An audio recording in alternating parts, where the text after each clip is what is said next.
في بعض الحريم ثقافتهم تكون قليل، ومثلا تكون هي مغتربة أو إنها بعيد من أهلها. لا والله مش عارف، مش متذكرة.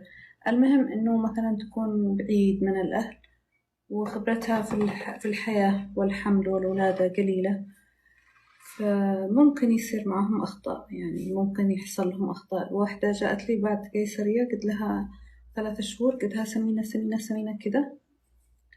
قالت لي خايفة على القيصرية، خايفة تمشي، خايفة تتحرك، يعني جالسة كذا شوية شوية. أه نهائيا ما حد، لا يمكن طبيا نقول لكم بعد القيصرية إنكم ما تتحركوا، مستحيل حد يقول كذا. أي عملية، حتى لو كانت عملية عظام، كسور، غير يعني.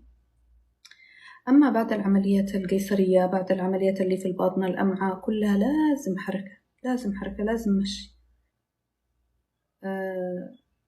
فالمسكينة هي لأنها مش عارفة، قالت لي هي مش عارفة، هي قصتها إنها لو تمشي كثير إن القيصرية بتفتح.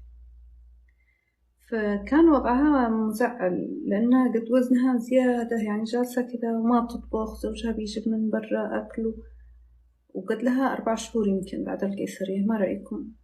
فأنتوا بعد العملية تحركوا.